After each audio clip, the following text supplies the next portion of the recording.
E agora vem uma coisa chocante que eu vou falar aqui para você. Eu falei isso da minha live esses dias do meu canal. Você sabe que esse mundo idílico que alguns colocam aí, ele está caminhando para existir. Quem acredita no apocalipse futuro tem uma coisa em comum. O anticristo, ou a besta do apocalipse, será um governo único, moeda única, mundial, que mexerá na economia em nível mundial, demandará adoração em nível mundial e será um divisor d'águas para aqueles que estiverem vivos, porque vai dividir a humanidade entre aqueles que são fiéis e têm o selo de Deus, ou aqueles que são infiéis e têm a marca da besta. Eu acho que esses pontos que eu elenquei aqui são comuns, seja a pessoa da igreja presbiteriana, batista, católica... Mas de novo, o que vai separar? Então, não na ordem que eu citei, mas vamos lá, né? Ele será um governo mundial, que ele terá um controle mundial da economia, ele vai dividir a terra... Vai ter uma moeda única, não? Moeda única. Economia, moeda única. Tá. E vamos explicar isso aqui. Ele também dividirá o mundo entre aqueles que são fiéis a Deus e têm o selo de Deus e aqueles que são infiéis a Deus e têm a marca da besta. E a marca da besta. Marca da besta. Não vai ter neutro. Não vai ter pessoas que vai estar com um pé de um lado, outro do outro. E ele também é algo que tem a ver com a adoração, porque ele vai exigir ser adorado. Como Nabucodonosor. Como Nabucodonosor lá, tá certo? E um último elemento que eu poderia colocar. Não será uma ditadura. Pelo menos não na aparência. Porque diz que os povos da terra se maravilharam seguindo a besta, dizendo, quem é semelhante à besta? Quem pode pelejar com ela? Então, ainda que tenha um viés ditatorial, ele não vai aparentar na propaganda como uma ditadura. É uma narrativa bem feita. O povo vai querer, o povo vai adorar a besta. Bom, agora que a gente já sabe disso, olha para que o mundo está caminhando. Eu li esses dias uma matéria do Fórum Econômico que diz que até o ano mais ou menos 2030, pelo menos cerca de 30% dos empregos que hoje existem vão desaparecer. Quero deixar bem claro uma notinha aqui. Gente, 2030. 2030. Nós estamos em que ano? 2024. Quer dizer que em 6 anos, 30% dos empregos... que hoje existem desaparecerão. O Yuval Harari chega a dizer que esse governo único se desenha até 2050. Esses nomes que eu estou dando aqui não são pregadores da Igreja Batista, da Igreja Adventista, da Igreja Assembleia de Deus. São homens de negócios. E convenhamos, você pode ter suas discordâncias do Elon Musk, mas é um cara que fez sucesso e está aí. Está multimilionário. Eu posso discordar do método bilionário. Eu posso discordar dos métodos dele, eu posso ter filosofia, mas assim, o cara era um pobre na África do Sul e hoje está aí.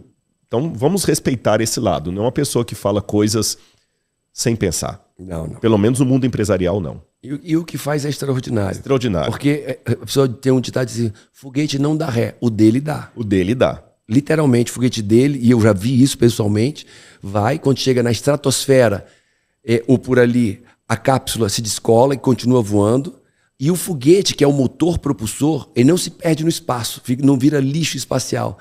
Ele liga a outros propulsores e desce, e pousa no local da onde decolou. E toda a estrutura do motor do foguete é reaproveitada, tornando o foguete dele 15% do preço dos outros foguetes que não se reaproveitam. Não no reino, mas no mundo dos homens, se isso não é sucesso, o que é? Não na ótica do reino, mas na ótica dos homens, ele chegou lá. Então, por isso que eu estou dando essa autoridade, entre aspas, para dizer que o que ele fala não é uma coisa... O que ele fala? Ele fala justamente isso. Ele falou isso em 2 ocasiões públicas. E o que ele fala é respaldado pelos outros nomes que eu dei, inclusive o Yuval Harari. Uma vez ele falou isso no Fórum Mundial, que teve, esqueci qual foi o país, e a segunda vez ele falou para um grupo de vários empresários, inclusive árabes, do petróleo, na Inglaterra. E ele fala assim, a inteligência artificial, que muita gente tem medo, ela está para substituir o emprego. Na Idade Média, quando chegou a Revolução Industrial na Idade Moderna, 1700 e pouco. 1700 e pouco, já está na Idade Moderna, a Revolução Industrial fez o seguinte, o sujeito que antes fazia a cadeira, desde cortar a árvore na madeira até pregar e passar o verniz, agora ele só ficava apertando um parafuso. Isso. Ele perdeu aquele emprego de marceneiro que ele tinha. Teve a força do vapor agora. Do motor Robert Fulton, que inventou o navio a vapor, depois a locomotiva e tudo mais. Marca a Revolução Industrial, o uso do vapor na produção fabril. O camarada perdeu aquele emprego de artesão, mas virou operário. Virou operário. A burguesia e o proletariado. Virou operário. Só isso. Só que agora nós vamos ver de novo essa revolução industrial, mas num outro viés. Aquela pessoa que trabalhar na empresa, ele não tem para onde ir. Naquela época da revolução industrial, ele saiu da vida de artesão para a vida de operário. Agora ele vai sair da vida de operário para ir para lugar nenhum, porque a inteligência artificial vai substituir. Então, um exemplo simples. Nos Estados Unidos, você contou a história aí, você abasteceu o seu próprio carro. Aliás, você estava contando na hora do almoço, não foi aqui. Você mesmo abastece o seu carro. No Brasil, a gente ainda tem frentista. Por quanto tempo? O motorista vai desaparecer também. Amigo, deixa eu te falar aqui algo atual. Eu quero fazer um vídeo. Eu entro na inteligência artificial, um programa de inteligência artificial. Eu peço, descreva o vídeo, eu quero um vídeo assim. E ele traz. Exatamente. Eu quero escrever um livro. E traz. Eu quero uma imagem. Meu sogro chegou para mim, ó, o design fez isso aqui. Para um livro que ele está escrevendo sobre pão e vinho. Eu olhei e disse, não gostei não. Mas peraí, inteligência artificial. Faz uma capa para mim. Eu quero uma capa para um livro assim, que fale de pão e vinho, que passe essa mensagem. Me fez duas diferentes, escolhi uma, tá aqui. Ai, que lindo. Sabe quanto tempo durou? 30 segundos. Quanto você pagou para inteligência artificial? Ali eu teria um designer, ali eu teria um chefe de designer, ali eu teria... 30 segundos eu fiz a capa do livro do meu sogro. Fotografia. Eu quero uma foto de um homem assim, com uma mulher assim e uma criança. Pum! Quantas pessoas? Isso é o mínimo. Eu vi o robô do Elon Musk. Eu estava em Los Angeles, na loja da Tesla, e estava lá o robô que eles estão fazendo, que vai fazer trabalhos braçais em casa. Exatamente. E vamos além, supermercado. Vou dar uns 2 exemplos só para cair no apocalipse. Supermercado. Já tem alguns supermercados na América que estão funcionando assim, na Europa também, que você entra, não tem nenhum atendente caixa. Nada. Você entra, a tela já pega o seu rosto. Pega o seu rosto, automaticamente, já sabe que você é credenciado. Você entra, eu quero comprar essa xícara, eu coloco no carrinho. Eu tirei da gôndola, botei no carrinho. Já marcou. Já computou. Não vou levar essa caneca agora não. Devolvi para a gôndola, ela já estornou. Eu pego aquilo ali, eu saio do supermercado e já está no meu celular lá quanto que eu gastei. Não vai nem passar cartão. Não, aí você sai do supermercado, entra num carro que não tem motorista e que você diz, eu quero ir para tal canto. E você olha, ele já lê tua íris, já computa, debita da tua conta corrente e o carro sem multa te leva à tua casa. Exatamente. Então o que acontece? Hoje... Aí chegou, você entrou, já identificou que você na portaria, não tem porteiro, identificou teu rosto, exatamente. Abriu para você. Olha quantas pessoas vão ficar desempregadas. E mais o porteiro saiu. 75% da população mundial, é a previsão, estarão desempregados até 2050. É claro, deixe-me abrir uma nota de rodapé aqui. Há, como a DeepMind, algumas organizações que estão querendo discordar disso e reverter. Claro, porque ganham dinheiro com isso. Porque o pessoal fala, não, Rodrigo, isso é mentira, porque tem gente... Não. Tem organizações que estão indo contra e querendo resistir à inteligência artificial, etc. Mas, de modo geral, é um caminho sem volta. Vou contar um caminho que aconteceu no Vale do Silício. Eu estava no Vale do Silício, num evento do Vale do Silício, e um cara da tecnologia, e eu falei isso, amigo, e o desemprego? Porque vai ter gente desempregada assim. Não vai, a tecnologia vai criar empregos, e tal. Vai criar empregos, mas vai tirar muito mais empregos. Onde é que vão estar os motoristas dos ônibus, dos táxis, dos caminhões? Elon Musk já fez o caminhão sem motorista, ônibus sem motorista, estão testando aí Estados Unidos inteiro. Eu estava lá nos Estados Unidos agora e passou um ônibus sem motorista dele. Com maior precisão que o ser humano. Né? Tinha um cara assim, de braço cruzado lá dentro, mas não tava, quem estava pilotando era o próprio caminhão pilotando, com muito mais precisão. A chance de um carro autônomo bater é 1 para 1 milhão. 1 para 1 milhão, não vai acabar de ter batida mais de carro. Ninguém vai cochilar, ninguém dirigir embriagado. E o robô? E o robô que não cobra 13º, férias, que não passa mal, que não engravida. Esse é o fim. Não te leva na justiça? Não te leva na justiça, não mente sobre o que fez e o que não fez. Tá entendendo? Então, isso é fato. E aí? Agora aí que tá. Esse mundo tecnologizado, com 75% da população sem ter o que fazer, a previsão é o seguinte: só tem um jeito dessa sociedade não eclodir. O governo vai ter que assumir as rédeas da economia de uma maneira aparentemente ditatorial. De que forma? Como apenas um pouco vai trabalhar, então vão continuar tendo ricos, porque o Apocalipse fala todo grande e todo pequeno, todo escravo e todo livre. Então a marca da besta não vai ser um socialismo. O governo vai controlar isso. E a ideia é que o governo vai ser o acionista majoritário de tudo que é produzido no mundo. Tudo vai para o governo. E tem uma maneira do governo fazer isso. Sabe o que eu acredito? Nos meus alfarrabos noturnos, nas minhas anotações noturnas, que todo robô e toda automação vai pagar imposto. Ah, vou botar um robô naquela fábrica de carro. Ele é tributado. Uhum.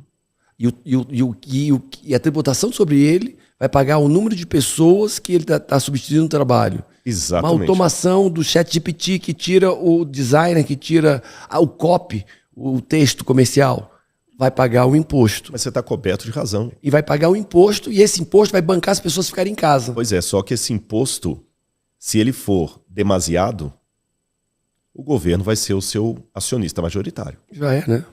Já é. Hoje já Sabe é. essa frase que Eu tenho um muita gente sócio, fala meu grande sócio é o governo. de taxar as grandes fortunas? A gente ri, ridiculariza isso, mas existe um lastro teórico. Repito, pessoal, só para deixar claro, Paulo. Paulo, eu sei que isso está claro para você, mas deixe-me apenas explicar para quem está assistindo. Eu não estou aqui defendendo nada do que estou descrevendo, nem estou fazendo um exercício de profecia. É de futurologia. Qual a diferença? O profeta, quando ele é inspirado por Deus, é claro, ele fala algo que vai acontecer, é daquele jeito. E acontece. Acontece. O futurólogo não. É como uma pessoa da Bolsa de Valores que entende e fala assim, Paulo, investe aqui nisso porque o mercado está apontando para isso. Ele pode acertar ou pode errar. Esses exercícios de futurologia dizem que o mundo está caminhando para isso, não há defesa. Então, quando o governo se torna o maior acionista, porque ele está cobrando impostos cada vez maiores, você vai continuar tendo a sua riqueza. Mas o imposto está fazendo com que o governo gerencie mais do que entra de lucro ou de superávit para ele. O governo vai pegar todo esse material e vai projetar em forma de como se fosse uma pensão alimentícia. Até o Yuval Harari é interessante, porque sendo israelense, ele faz uma comparação que isso já existe hoje. Em Israel, você sabe que tem o partido religioso, que está lá com o Netanyahu. Os ortodoxos. Ortodoxos. E esses homens, eles não trabalham. Eles vivem para estudar a Torá. E são mantidos pelo governo. Pelo governo e a esposa, que trabalha fora, né? O governo mantém... a esposa... A esposa trabalha. E o governo mantém uma pensão para eles lá. Eu não preciso ir longe, não. Mesmo fora de Israel, uma pessoa hoje, por exemplo, que sofre um acidente muito sério e é encostado no INSS, o governo dá um salário permanente para ele, que ele não pode trabalhar mais. É o mesmo princípio. Você vai ter uma grande maioria, uma maioria absoluta da humanidade, que não tem como trabalhar porque a máquina está fazendo. Então o governo vai dar uma espécie de pensão do INSS para todo mundo. É um dinheiro para você ficar em casa. Só que vai ser um dinheiro o suficiente para você ter uma vida razoável. Vai ser mais do que a pensão hoje.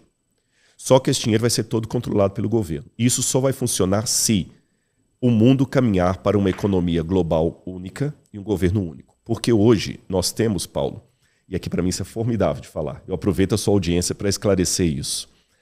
Para que Apocalipse 13 se cumpra, tem que ter algumas condições que só existem em nosso tempo. Quando se cumpre são aqueles acontecimentos que nós acontecimentos, exatamente, que são todos pautados num evento universal.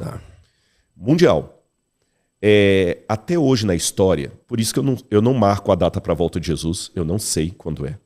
Nós estamos fazendo aqui uma observação. Mas tem algo que está acontecendo na história hoje que nunca aconteceu. Evento mundial, ou possibilidade de um evento mundial. Primeira Guerra Mundial, não foi mundial. Não foi, foi Europa. Segunda Guerra Mundial, não foi mundial. Você entendeu? Primeira Guerra Mundial foi Europa e África, o norte da África. A segunda pegou a Ásia porque pegou o Japão ali. Você está entendendo? Mas Pegou a Ásia, a África, Japão Exatamente. e Oceania. O México não entrou, né? Então a gente chama de Segunda Guerra Mundial, mas não é mundial. Mesmo os grandes impérios do mundo, Pérsia, Assíria, Pérsia, Babilônia, Roma, eles não dominaram o mundo inteiro. Roma não dominou a China. Não. Agora, olha que interessante, nós saímos de uma pandemia. Eu até não vou falar o nome para não ter problema de entrega do vídeo, mas todo mundo sabe do que eu estou falando. Foi o primeiro evento realmente mundial da história. Foi. O primeiro evento mundial da história foi esse. Aliás, deixa-me corrigir minha fala. Para quem acredita na Bíblia, teve um outro evento mundial que foi o dilúvio. Depois do dilúvio, o único evento de fato mundial, literalmente mundial, não simbolicamente mundial, foi essa crise sanitária que tivemos. Porque teve a peste bubônica, foi na Europa, teve a gripe... A gripe suína. Teve a gripe espanhola, que foi em Portugal, Espanha, mas na Espanha. Exatamente, mas sempre aqui, o ebola que foi lá na África e tudo, mas essa não. E olha que interessante, as pessoas continuavam divididas tendo o seu pensamento. Quem é político de direita teve que usar máscara, quem é de esquerda teve que usar. Quem o iraquiano usou, o iraniano usou, o israelense usou e o palestino usou. Todo mundo usou a máscara. Uau. Pela primeira vez na história, eu já posso agora falar um evento hoje... Em escala mundial. É em escala mundial, no sentido literal da palavra. Tá certo? E hoje, nesse prognóstico, nessa futurologia que esses nomes que eu dei estão citando, nós temos uns 4 ou 5 elementos mundiais que são perigosos se não tiver alguém que os controle. Eu gosto de comparar, Paulo, que esses eventos são como crianças hiperativas numa casa repleta de material cortante Meu Deus. e inflamável, sem a supervisão de um adulto. Você não ia deixar um filho seu numa casa dessa. Precisa de um monitor ali, de supervisão de um adulto. Pois é, o mundo está com essas crianças hiperativas hoje no mundo sem um adulto. Quais são essas crianças? Internet. Quem controla a internet no nível mundial? Você que não, os Estados Unidos controlam. Não, estou falando controlar no sentido de dar regras em nível mundial. Não. Você sabe que um camarada pode começar a botar um monte de vídeo falando mentira sobre você, se ele tiver hospedado no... Amigo, sabe o que fizeram agora? Pegaram um vídeo de inteligência artificial com a cara do dono da empresa, mandou o vídeo pro WhatsApp para um funcionário da tesouraria, mandar dinheiro para tal conta. E o cara mandou, só que era um vídeo de inteligência artificial. O cara perdeu o dinheiro, foram milhões e milhões e milhões. Pois essa é a segunda criança hiperativa. Uma é a internet, a outra é a inteligência artificial.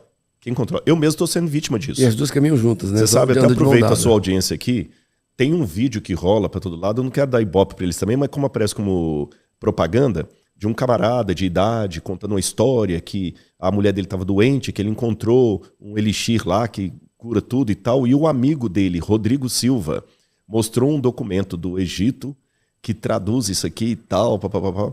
O sujeito não existe, é um velho de inteligência artificial. Gente... Nem existe, não é uma pessoa até que está usando de má fé, não sei, eu conheço, não existe, é uma inteligência artificial. Uma imagem você já falou a segunda. Inteligência artificial. Nós falamos da internet, inteligência artificial. Quer ver a terceira criança dessa casa hiperativa aí? Tráfico de drogas e de armas. Sem uma legislação mundial, como é que você controla isso? Quarta criança hiperativa nessa casa aí. Economia. A economia hoje, ela é a coisa mais delicada, e você sabe disso, eu estou falando do Padre Nosso pro Vigário. A coisa mais delicada que existe hoje é a economia, porque ela está sustentada em boa parte em especulação. É um mercado tenso, nervoso, é bolsa de valores, com altas e baixas de dólar, de câmbio. Às vezes a declaração volátil de um ministro faz cair a bolsa de valores. Eu sei que você é um camarada equilibrado e que sabe como lidar, mas você sabe do risco que às vezes a declaração de um ministro pode fazer perder uns 5 milhões de reais. Isso acontece. Se você ter feito nada errado. É que compram ação, diluem, várias pessoas comprando uma ação, a ação explode, quando explode eles vendem. E não tem lastro às vezes. E ela despenca. Exatamente, então é muito arriscado. E além disso, você sabe que há pelo menos uns 40% a 60%, eu não lembro os valores, entre 40% e 60% da economia mundial está na mão de 2.000 e poucas famílias. O PIB. Então isso é muito sério. A distribuição de renda. E a última criança que eu poderia falar é a questão ecológica. Eu sei que tem toda uma questão nacionalista, patriótica, que a Amazônia é nossa. Eu reconheço isso. Mas eu também reconheço que se a gente botar fogo na Amazônia, o mundo inteiro vai perecer. Ou seja, quem controla em nível mundial? Estou investindo no agro e viajei pelas matas do norte do país, do centro-oeste do país, e viajo muito pela Europa. Você não vê uma floresta na Europa. Você basicamente não vê uma floresta nos Estados Unidos. E você só vê floresta no norte. Nós somos o país que mais preserva a natureza, a mata, no mundo. Se destruirmos a Amazônia, não é só a Amazônia, qualquer ecossistema do mundo, estou falando ecossistema agora no sentido da natureza, se for destruído, não é só aquele país que perde, é o mundo inteiro. Se poluir a emissão de gases num país X lá, vem para cá também. Bem. Uma série de coisas. Se tiver um derrame de petróleo lá na Arábia Saudita, vai contaminar muita gente. Então, o que acontece? Essas crianças, ecologia, inteligência artificial, tráfico de drogas e armas, pessoas, bolsa de valores, pessoas e tudo mais, tem que ter um pai, lembrando a ilustração. Então, o que acontece? Imagine agora que você consiga, a partir da coligação de vários países, um governo único. Que ele tome conta da Amazônia e reduza a zero as queimadas. E que passe a impressão... Eu vou falar o que você faz muito sentido, eu vou te provar historicamente. Por que existiam reinos? Reinos na China? Por quê? Um feudo brigava com o outro, se matavam. E daqui a pouco, brigar, um crescia mais do que o outro, se matavam. Chega uma hora que esse cara não aguenta mais. Cara, se é ruim ter um chefe, pior a gente tá se matando entre nós. Vamos eleger entre nós um chefe, um rei, porque a gente tá se matando. E sempre aconteceu isso na história. Sempre, de uma maneira ou outra, o rei foi um bem ou um mal necessário. Um governante único para aquela região foi um bem ou um mal necessário. Porque se não tiver um, tá todo mundo se matando. Então é melhor todo mundo se matando, sempre. Então vamos botar um cara que ninguém mais se mata, a gente faz uma comunidade única, um reino único e pronto. É o professor em sala de aula, quando consegue, que põe moral na turma. Os dois estão lá brigando, eles param de brigar na mesma hora. Então, olha o que acontece. Hoje a ONU não tem moral. Nenhuma. A Unicef não tem. Mas o mundo está caminhando para isso. E quando esse governo conseguir essa hegemonia mundial, onde cada um continua tendo a sua... Lembra, haverá os grandes, os pequenos, mas ele controla a economia de tal maneira... Vamos deixar a Bíblia de lado apenas por uns segundos. Vamos ficar ignorantes em relação à profecia. Se eu tirar o Apocalipse de cena, e o que eu sei pela profecia e tiver uma amnésia disso, aí meu discurso é diferente. Eu vou orar para chegar logo esse dia. Eu vou torcer e vou defender isso. Por quê? Do ponto de vista humano, é a salvação da humanidade. Imagine, nunca mais terá necessidade de um filme do tipo Sound of Freedom, porque eles vão conseguir mapear todo mundo. Som da Liberdade, que 5 anos tentaram fazer esse filme chegar nos cinemas, não conseguiram. Chegou agora há pouco tempo, que fala do tráfico de crianças. Exato. Imagina um governo que consiga mapear o rosto de todo mundo. China já faz isso. Que se o seu filho desaparecer, a polícia com a inteligência artificial precisa de 5 minutos para saber. A China é assim, você é localizado em 13 minutos em qualquer lugar da China. Qualquer lugar. Imagina isso em termos mundiais. Olha que alívio. Você está entendendo? Ou desespero. Olha mas se funcionar. Por bem. Por um bem entre aspas. Imagine agora você não precisa mais ter risco de ser assaltado, porque se o bandido pegar, não vai ser uma legislação fraca, não. A legislação do Brasil para prender vai ser como a dos países mais desenvolvidos do mundo. E vai ter câmera em todo canto e o cara não pode nem fazer isso. Não pode fazer nada. Se fizer, pego. Não vai ter lavagem de dinheiro. O camarada não vai ter como roubar a sua casa e pegar aquele dinheiro e não vai ter como roubar a sua empresa, porque vai estar tudo controlado. Uma promessa de ordem, segurança total. Segurança total. Deixa o Apocalipse de lado um pouquinho, deixa os valores cristãos. Vamos pensar apenas nessa perspectiva. Vai ser um máximo. Você não precisa ficar preocupado em falir, porque o pior que pode acontecer é você ser alguém financiado pelo governo. Você vai andar na rua, o que hoje é na Dinamarca, na Holanda, vai ser no mundo inteiro. Só vai ser homeless quem quiser. E mesmo esses, vai ser difícil, porque como é que vai ter drogado se o governo controla tudo? Como é que vai ter tráfico? Não vai ter mais a questão do Morro do Alemão, que você não pode subir lá, sabe? Não tem assim, Israel e Palestina estão brigando? Não é de ninguém. Agora é nosso. Nós que mandamos. Passaporte para quê? O seu rosto vai ser seu documento. Você não vai ter mais o perigo de perder o seu passaporte, os seus documentos. E aí? Onde é que vai chegar? Paz. Todo mundo vai querer esse governo. Oh, e quem for contra esse governo é terrorista. É terrorista. Vem a propaganda, que nós temos histórico disso. É só lembrar do Hitler, agora o ministro da guerra... Goebbels, exatamente. Joseph Goebbels. É só ter um Goebbels que consegue transformar qualquer anjo em demônio com propaganda. E o próprio governo vai assim, olha, ajude-nos a perseguir quem está querendo quebrar a ordem social. Nesse aspecto, agora eu volto para a Bíblia. Chama a minha atenção que a Bíblia termina o termo do Apocalipse ele falando o seguinte: e não vai poder comprar e nem vender, senão aquele que tem a marca da besta ou o número do seu nome. Aquele que tem entendimento, calcule o número da besta. Esse calcule, eu sei que muita gente fica fazendo cálculo com nome, é o Hitler, é o Rodrigo Silva, é o Paulo Vieira, qualquer nome você pode fazer que dê ali, né? Não, o calcule no grego tem dois sentidos essa palavra calcule em grego. É contar com pedras, fazer uma contabilidade do que o outro fez, e é a mesma palavra que é usada para escolher um líder. Porque como é que escolheu um líder na Grécia na democracia ateniense? É o Rodrigo ou o Paulo? Bom, quem votar no Paulo vai colocar as pedrinhas nesse gasofilácio aqui, nesse cofre aqui. Quem votar no Rodrigo vai botar as pedrinhas aqui. Pedrinhas brancas para o Paulo, pedrinhas escuras para o Rodrigo. Aí depois, na hora de escolher quem é, eles pegam e começam a contar as pedrinhas. Ele está calculando. Então, a palavra calcular no grego tem dois sentidos. Calcular no sentido de perceber os feitos e eleger. Então escolha. Quando o Apocalipse fala assim, aquele que tem entendimento, calcule a marca e o nome da besta, calcule o que ele está fazendo e escolha ele ou o cordeiro. Uau. Agora, é interessante que será algo algorítmico. E o mundo, para tudo isso aqui funcionar, vai ter que ser um mundo do algoritmo. Já é. Já é. Onde o algoritmo vai escolher por você, ele vai comprar por você, ele vai adivinhar o que você quer, ele vai te colocar numa bolha, como a gente vê na internet. Então, a sugestão que eu dou para as pessoas é a seguinte, Paulo. Não entre em sensacionalismo. Eu não sou a favor daqueles movimentos apocalípticos que falam assim, não, então é agora, eu vou vender minha empresa, eu vou para o meio do mato, eu vou quebrar tudo. Não, Jesus, ele falou com os discípulos qual seria a hora. Quando viria.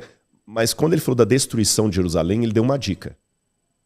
Quando vocês virem Jerusalém cercada de exércitos, saibam que está próximo à sua devassidão. Então fujam para os montes. Antes disso, fiquem em Jerusalém. Aí aconteceu uma coisa quando Jerusalém foi destruída. O general Vespasiano veio, cercou a cidade. Que ano? Não, foi no ano 70. 70 depois de Cristo. A guerra começou de 66 a 70. Quando o Vespasiano veio, ele cercou Jerusalém com soldados, aí os cristãos perceberam a profecia de Jesus. Mas como é que a gente vai sair daqui? O Vespasiano recebeu a incumbência de voltar para Roma e assumir como imperador. O exército recua, ele recua. Você visitou a Universidade Hebraica lá em Jerusalém? Visitei. O Monte Scopus, foi dali que o exército recuou. Tanto é que chama Monte Scopus, ou Monte da Observação. Scopus, telescópio, microscópio.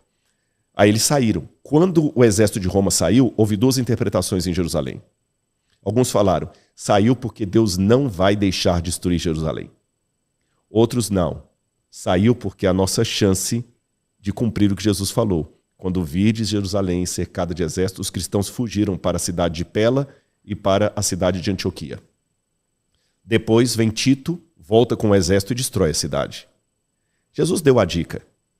Antes disso, é ser sensacionalista, apocalíptico.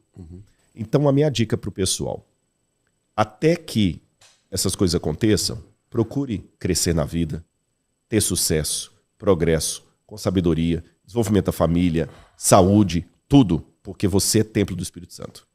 Mas fique atento ao seguinte: quando você vir o mundo caminhando por uma globalização cada vez mais generalizada, continue como um bom cidadão, mas de orelha em pé, sem alarmismo. Enquanto esse quadro não se desenha, seja o melhor cidadão que você pode ser. Ah, mas o governo é medíocre, o governo é estúpido, ele cobra impostos. Dai a César o que é de César. Se amanhã o governo der uma lei... E não é o governo que diz quem eu sou e qual é o meu caráter. Exatamente. O meu caráter, e isso está na Bíblia, eu posso ler os textos aqui para vocês. Pedro falou o seguinte: obedeçam às autoridades constituídas e obedeçam ao governo. O governo, o que ele mandava, vocês obedecem. E quando Pedro falou isso, era Nero que estava no cargo. Ou seja, um cara que não valia nada. Ele mandou orar por Nero, que perseguiu os cristãos, e mandou obedecer a Nero. E Jesus falou a mesma coisa. Quando é que eu estou autorizado a desobedecer o governo? Daniel capítulo 3. Quando ele soltar qualquer ordem que vai contra a palavra de Deus. Aí, por isso que a Bíblia fala, os que vão vencer a bênção são aqueles que obedecem os mandamentos de Deus e a fé em Jesus. Daniel e seus companheiros obedeceram o cara que queimou o templo de Jerusalém. Imagina o que é você estar servindo na corte do cara que destruiu o templo de Jerusalém. Mas eles obedeceram. E o filho de Nabucodonosor usou os artefatos de ouro para orgias. Orgias. E até aí, o que o rei Nabucodonosor mandava, Daniel fazia. Você vai estudar lá. Tudo bem. Mas quando mandava ir contra a palavra, a escritura... Agora você vai comer a comida que não deve. Não, nós vamos ficar em jejum e vamos tomar só água e... Agora me adore. Não, você entendeu? Então, assim, se o governo hoje der uma regra que só pode ter um carro por família, isso não é justo. Eu tenho condição de ter 2 carros, eu preciso de 2 carros. Eu não posso ficar com um carro só, porque a Laura trabalha, eu preciso... Se o governo falar que só podemos ter um carro, a minha obrigação como cristão é ter apenas um carro. Eu posso legalmente questionar dentro da lei, mas se o governo der uma lei, eu tenho a obrigação como cristão de servir a lei. Porque é bíblico. Ou vai embora. Agora, o dia que o governo falar o seguinte: agora adore a minha imagem, ofenda qualquer coisa da palavra, aí não aceite. Então minha dica é essa: quando vocês virem essas coisas se desenhando, saibam que está próximo às portas. Fiquem de orelha em pé, orando, se preparando, sem alarmismo, sem extremismo. E a hora que sair qualquer decreto, o mínimo que for, que vá contra os mandamentos de Deus, não os cumpra. Mesmo que você perca todo o sucesso que você teve. Perca tudo, mas não perca o seu caráter.